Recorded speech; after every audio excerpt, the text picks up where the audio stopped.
आज के इस वीडियो में मैं आपको प्रेजेंट परफेक्ट कंटीन्यूअस टेंस के बारे में बताने जा रही हूँ।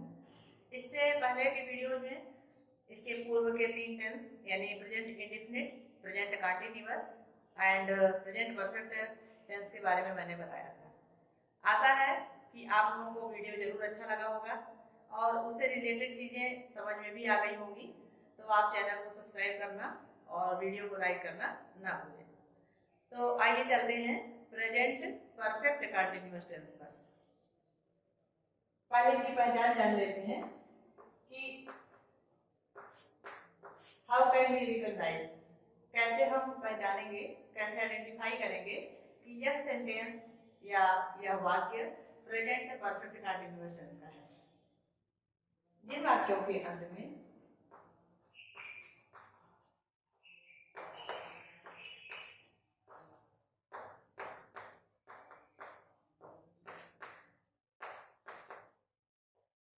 रहा है, जो भी प्रेजेंट टेंस की बात हो रही है, तो रहा है, रही है, रहे हैं, रहे हो, यानी कार्य लगातार हो रहा है। आज शब्द आते हैं।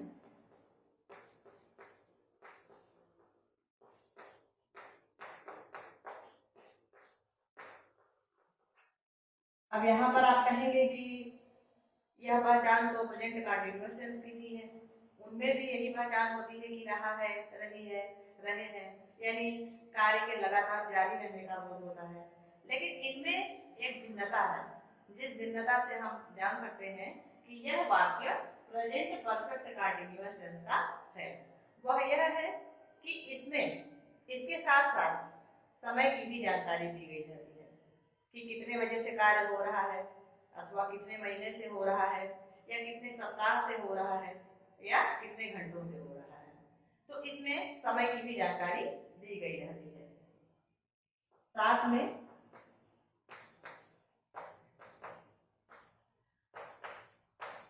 कार्य प्रारंभ होने के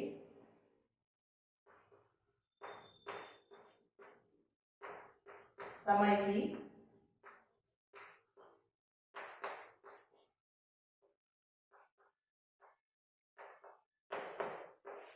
जानकारी दी गई हो,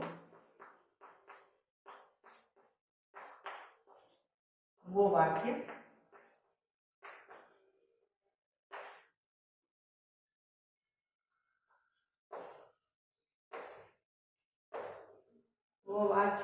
प्रेजेंट कंटीन्यूअस टेंस के होते हैं, प्रेजेंट परफेक्ट कंटीन्यूअस।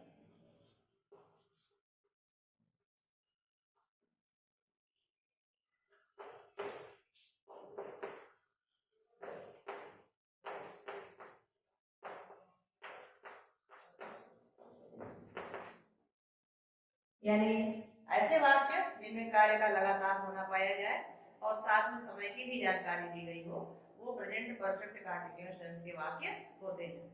आइए इनके ट्रांसलेशन को करते समय इन बातों की सावधानी रखनी होगी या इनका संगठन, ऐसे वाक्यों का स्ट्रक्चर क्या होगा, ये समझते हैं। प्रारूप, संरचना। सबसे पहले subject plus has have plus been plus first form of the verb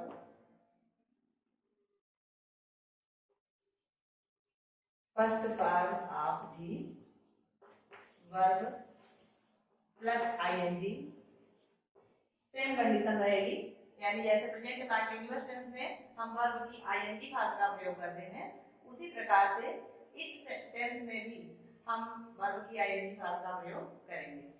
तो सबसे पहले सब्जेक्ट आ गया यानी कर्ता, हैज हैव यानी हमारी helping verb, been plus first form of the verb, और इस वर्ब में हमें आईएनजी प्लस करना है, ही हैज।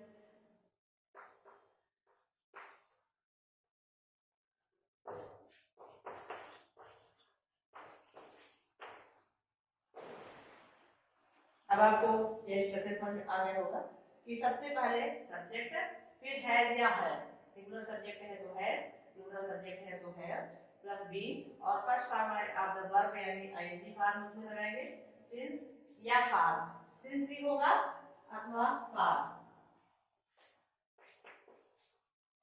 Plus object. ये स्ट्रक्चर हमारा अफर्मेटिव सेंटेंस का है।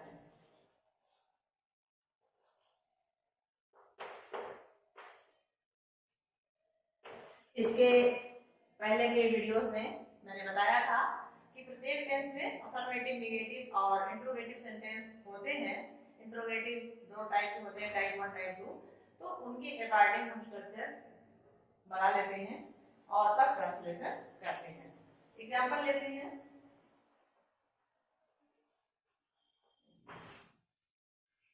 वह सुबह से पढ़ रही है। वह करता, सी सिंगुलर सब्जेक्ट है, सी हैज बीन रीडिंग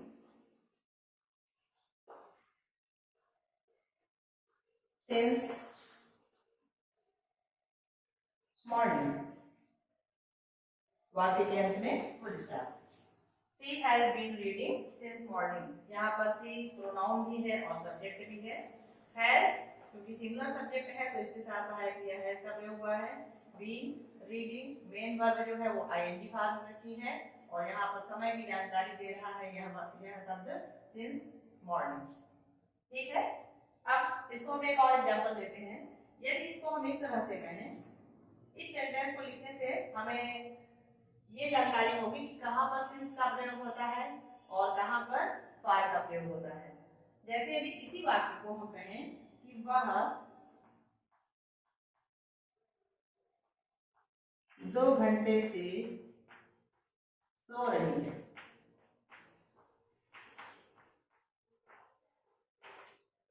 वह 2 घंटे से सो रही है, तो यहाँ पर इसको कहेंगे सी हैज बीन स्लीपिंग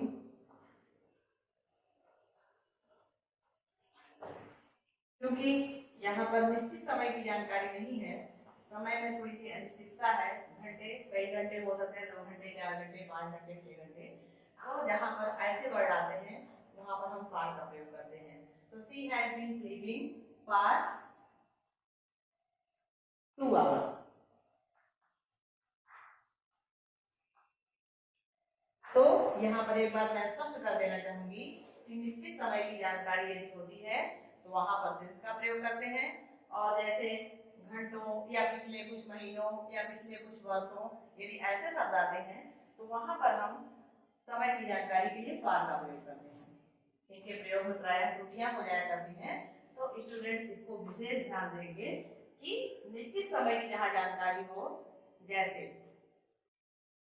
वह सुबह से पढ़ रही है, वह सोमवार से पढ़ रही है, वह 2009 से यहाँ रह रही है, यानी एग्जैक्ट मैंने सत्र दे दिया कि 2009 से यहाँ रह रही है। और यदि इसी बात को मैं कहती कि वह पिछले कुछ वर्षों से रह रही है तो वहां पर फार का प्रयोग होता है। कुछ वर्षों से यानी कुछ कंफर्म नहीं है, 2 वर्षों से, 3 वर्षों से, तो ऐसी जगह पर हम फार का प्रयोग करते हैं। अब आते हैं निगेटिव सेंटेंस पर।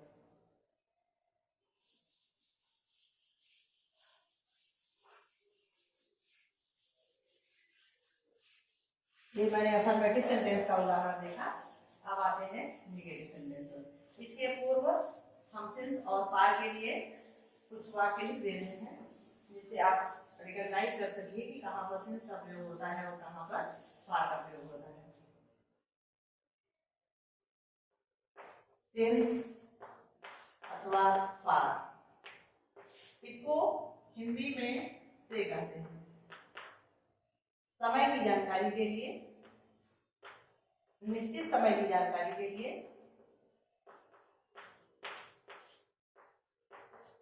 निश्चित समय, जैसे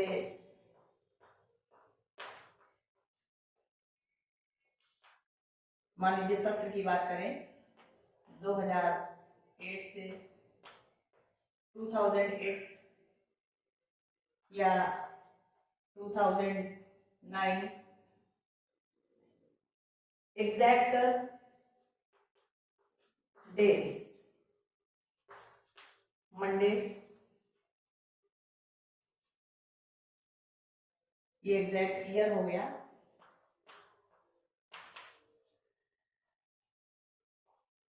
एग्जैक्ट टाइम 2 o'clock, 12 o'clock।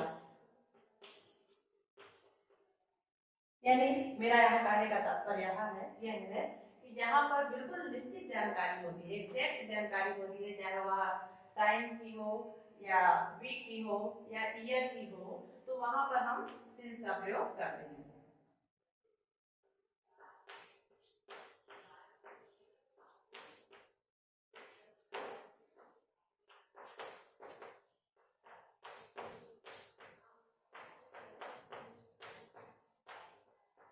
इसके विपरीत जब हमें निश्चित समय की जानकारी ना हो,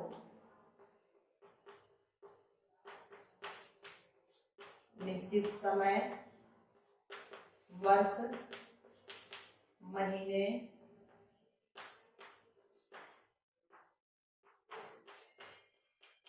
की जानकारी ना हो,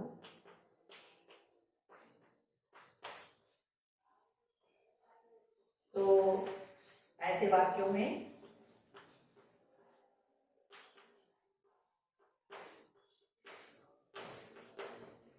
हम से के अर्थ के लिए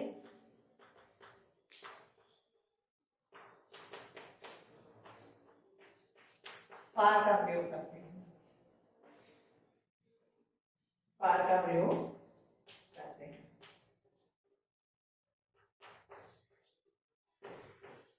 जैसे कहा जाए कि वह कुछ समय से, कुछ समय, एग्जैक्ट टाइम नहीं दिया गया है, कुछ समय से यहाँ रह रही है।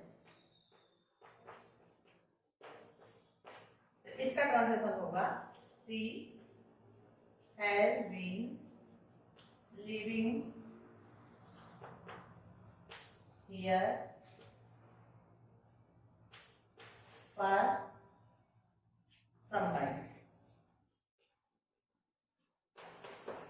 यहाँ मैंने देखा कि कुछ समय की जानकारी यानी कंफर्म समय नहीं दिया गया है, कुछ समय, एक अनिश्चित समय है, वह ज्यादा भी हो सकता है, कम भी हो सकता है, तो कुछ समय से वो यहाँ रह रही है, इसलिए यहाँ पर से की जानकारी के लिए, समय की जानकारी के लिए हमने फार का प्रयोग किया।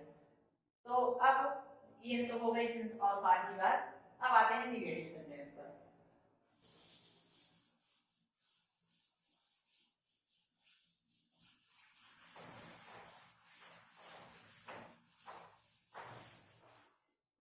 निगेटिव में भी आपको ज्यादा कुछ नहीं करना है, ये स्ट्रक्चर देखिए इसका, इसके पर हम निगेटिव सेंटेंस डाल लेते हैं।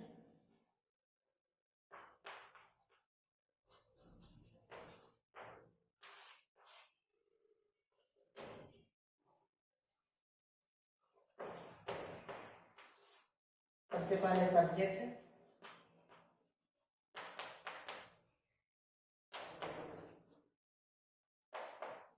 है के तुरंत बाद हम नॉट का प्रयोग करते हैं।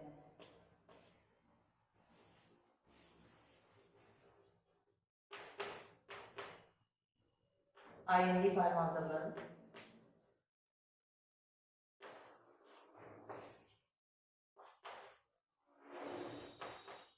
समय के लिए सिंस अथवा for plus object and last में फुल स्टॉप। यानी यहाँ पर स्पष्ट होगी बात कि सबसे पहले सब्जेक्ट, फिर सब्जेक्ट के अकॉर्डिंग हम हैज और हैव का प्रयोग करते हैं, तत्पश्चात यानी तुरंत बाद नॉट का प्रयोग करते हैं क्योंकि निगेटिव सेंटेंस है, फिर इसके बाद बीइंग का प्रयोग करते हैं, उसके बाद फर्स्ट फॉर्म में हम आईएनजी लगाते हैं यानी ING form of the verb का प्रयोग करते हैं, और समय की जानकारी के लिए अथवा से की हिंदी के लिए, इंग्लिश के लिए सिंस अथवा फार का प्रयोग करते हैं, फिर ऑब्जेक्ट एंड एक्स्ट्रा चीजें यानी लास्ट में फुल स्टॉप। जैसे एग्जांपल देखते हैं,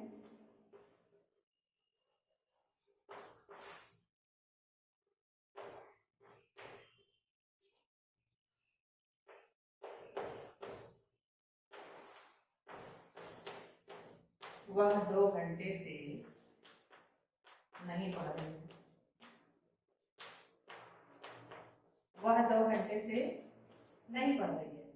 यहाँ पर देखिए ये जो नहीं शब्द है ये निगेटिव सेंटेंस की जानकारी दे रहा है, और जो 2 घंटे हैं अनिश्चित समय, तो यहाँ पर इसको हम ट्रांसलेट करेंगे। सबसे पहले सब्जेक्ट लाते हैं सी, क्योंकि सिंगुलर सब्जेक्ट है तो हैज, मैंने कहा है नहीं कि इंग्लिश के लिए या निगेटिव सेंटेंस के लिए हैज के तुरंत बाद नॉट का प्रयोग करेंगे। आप ऊपर स्ट्रक्चर भी देख सकते हैं, सब्जेक्ट हैज नॉट, तत्पश्चात been, she has not been, ING form of the verb यानी रीडिंग, क्योंकि अनिश्चित समय है तो यहाँ पर फॉर, जहाँ पर घंटों की जानकारी होती है वहां पर फॉर का प्रयोग होता है, for 2 hours. She has not been reading for 2 hours. वे, एक एग्जाम्पल और लेते हैं, वे 2009 से यहाँ नहीं रह रहे हैं। यहाँ पर देखिए निश्चित समय की जानकारी होगी, एग्जैक्ट टाइम यानी एग्जैक्ट ईयर दिया गया है कि कब से रह रहे हैं, 2009 से। तो इसका एग्जांपल लेते हैं, ट्रांसलेशन करते हैं।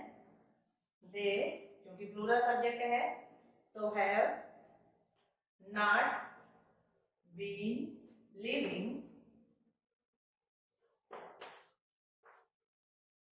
Here since 2009। अब आते हैं इंट्रोगेटिव सेंटेंस पर।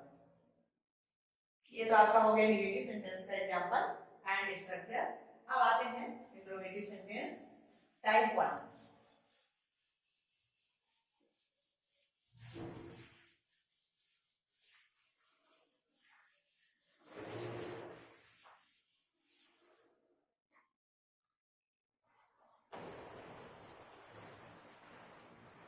इंट्रोगेटिव सेंटेंस हिंदी में प्रश्नवाचक वाक्य। टाइप 1।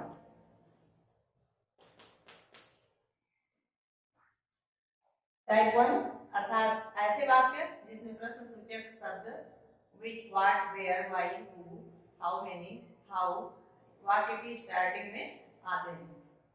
तो सबसे पहले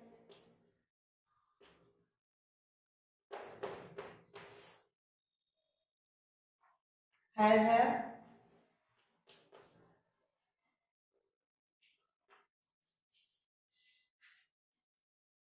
subject,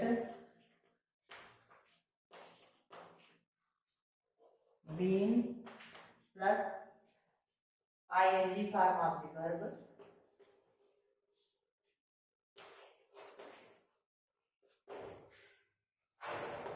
plus since for, since अथवा for plus object plus full stop. Full stop नहीं, क्वेश्चन मार्क, क्योंकि इंट्रोगेटिव सेंटेंस है। इसको एग्जांपल लेते हैं।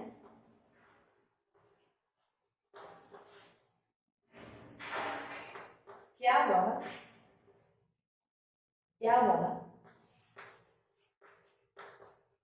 सुबह से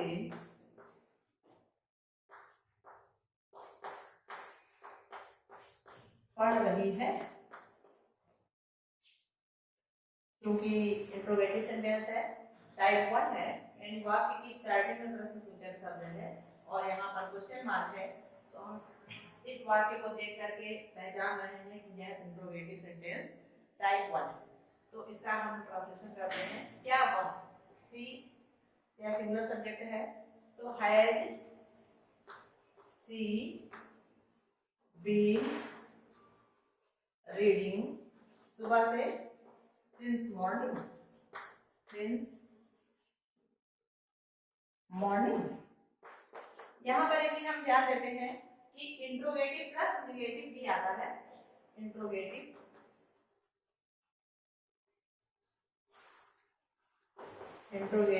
प्लस निगेटिव यानी ऐसे प्रश्न सूचक वाक्य जिनमें दोनों वाक्यों का समावेश हो, यानी प्रश्न सूचक वाक्य भी हो और निषेधात्मक वाक्य भी हो। तो अगर ऐसी कंडीशन क्रिएट होती है, जैसे अगर इसी को हम पूछ लें कि क्या वह सुबह से नहीं पढ़ रही है, क्योंकि इसमें नहीं भी आ गया यानी निषेधात्मक वाक्य भी आ गया और क्या इंट्रोगेटिव आ गया। दोनों का कॉम्बिनेशन यदि है निगेटिव और इंट्रोगेटिव, तो इसका ट्रांसलेशन हम कैसे करते हैं, तो बाकी सारी चीजें वही रहती हैं, थोड़ा परिवर्तन हो जाता है। जैसे इसको हम इस तरह से लिखते हैं कि had she not been reading since morning, has she not been reading since morning। ये देखिए तुरंत सब्जेक्ट के बाद हम यहाँ पर नॉट लगाते हैं और है हमारा स्टार्टिंग में आ जाता है, तो has she not been reading since morning। अब आते हैं टाइप 2 पर।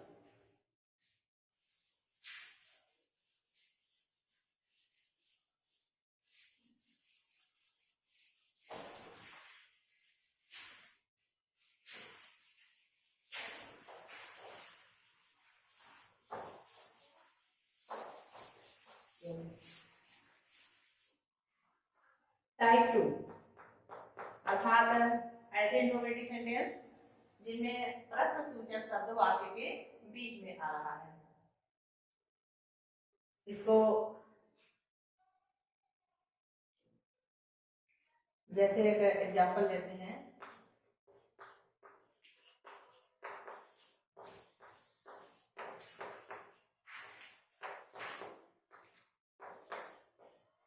वह सुबह से क्या पढ़ रही है। इंट्रोगेटिव मार्क है यानी प्रश्नसूचक वाक्य है और प्रश्नसूचक शब्द वाक्य के बीच में आया है, इससे कंफर्म है कि यह टाइप 2 है। तो ऐसे वाक्यों का ट्रांसलेशन करते समय हम पहले इसके स्ट्रक्चर पर ध्यान देते हैं। सबसे पहले आ जाएगा question word,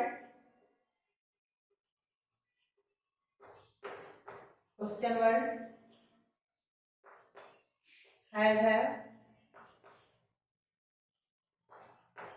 subject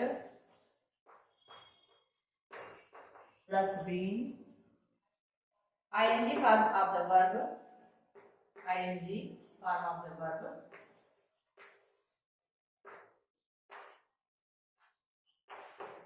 plus since verb plus object and at last question mark। यानी यहाँ पर जब मैंने देखा कि टाइप 2 की बात हम कर रहे हैं, तो इस तरह से हम ट्रांसलेशन करेंगे। सबसे पहले क्वेश्चन वर्ड लगाएंगे, ये हमारा स्ट्रक्चर हो गया। सबसे पहले क्वेश्चन वर्ड यानी उस शब्द की इंग्लिश, जैसे इंट्रोगेटिव वर्ड्स हैं what, where, why, which, whose,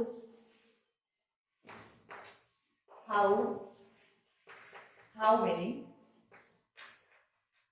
तो प्रायः इन इंट्रोगेटिव शब्दों का प्रयोग होता है जिनको हम देख करके जान जाते हैं कि यह प्रश्न सूचक शब्द की इंग्लिश है।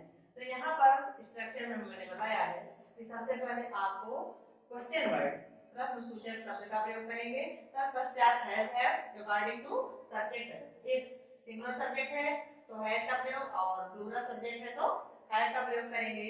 उसके बाद सब्जेक्ट, उसके बाद भी, फिर ING form of the verb और से के इंग्लिश के लिए सिंस और फॉर, लास्ट में ऑब्जेक्ट और इंट्रोगेटिव मार्क्स।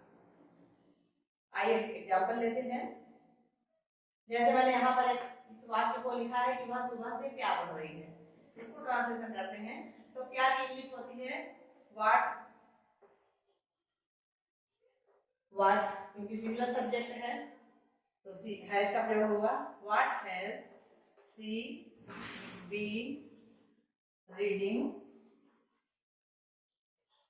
Since morning. और लास्ट में इंट्रोगेटिव मार्क। इसमें भी इंट्रोगेटिव प्लस निगेटिव होता है, उसको दो एग्जाम्पल लेते हैं। यदि ऐसे में इंट्रोगेटिव प्लस निगेटिव यानी वह प्रश्न सूचक के साथ साथ नकारात्मक वाक्य भी हो, तब उसका ट्रांसलेशन कैसे करेंगे। मान लीजिए इसी सेंटेंस को हम लेते हैं कि वह सुबह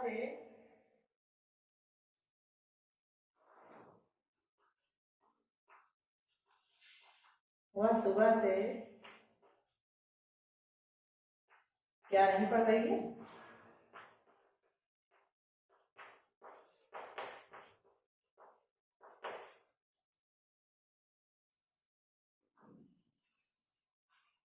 What has she not been reading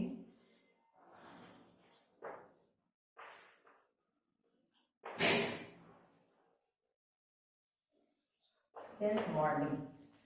यहाँ पर हमने सब्जेक्ट के बाद नॉट का प्रयोग कर दिया, यानी स्ट्रक्चर हमारा सेम रहेगा। जहां पर हमने क्वेश्चन वर्ड और हैज प्लस सब्जेक्ट लगाया है तो सब्जेक्ट के बाद यहाँ पर नॉट का प्रयोग हो जाता है। इस स्ट्रक्चर को हम लिख भी दे रहे हैं।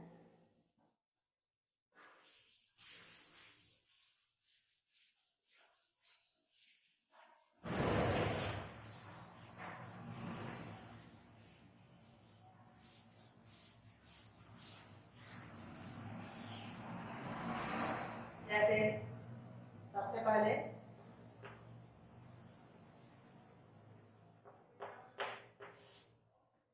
पहले आएगा हमारा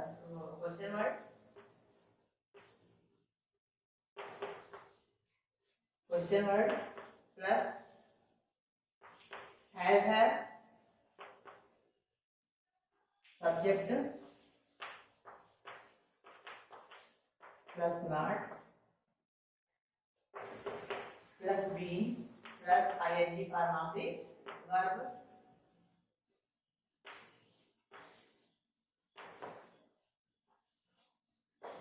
प्लस सिंस फॉर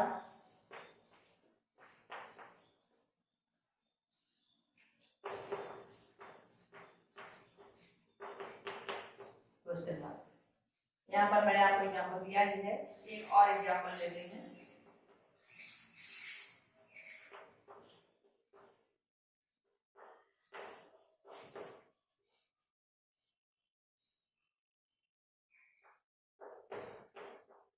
तुम 2 बजे से क्यों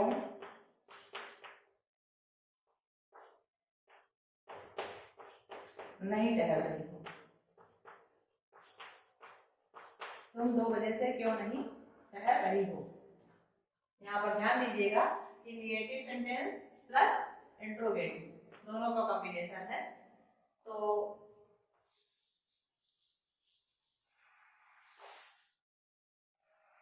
इसका ट्रांसलेशन करते हैं। ऊपर ध्यान देते हैं, सबसे पहले हम क्वेश्चन वर्ड लाएंगे तो क्यों की इंग्लिश होती है वाई। तत्पश्चात हैव आएगा, क्योंकि तुम प्लूरल सब्जेक्ट है तो हैव का प्रयोग होगा। Why have you not been walking since 2 o'clock। Exact time है सिंस 2 o'clock। लास्ट में हमने इंट्रोगेटिव मार्क्स का प्रयोग भी किया। बच्चों, आशा है कि आपको यह वीडियो जरूर पसंद आया होगा और प्रेजेंट परफेक्ट कंटीन्यूअस टेंस समझ में भी आ गया होगा। अब नेक्स्ट वीडियो में हम आपको पास्ट इंडेफिनिट टेंस पर ले चलेंगे। तब तक इससे रिलेटेड आपको होमवर्क भी दिया जाएगा, उसको आप करेंगे, समझेंगे। यदि कोई प्रॉब्लम क्रिएट होती है तो उसका समाधान जरूर वीडियो के माध्यम से कर सकेंगे। Thanks for watching.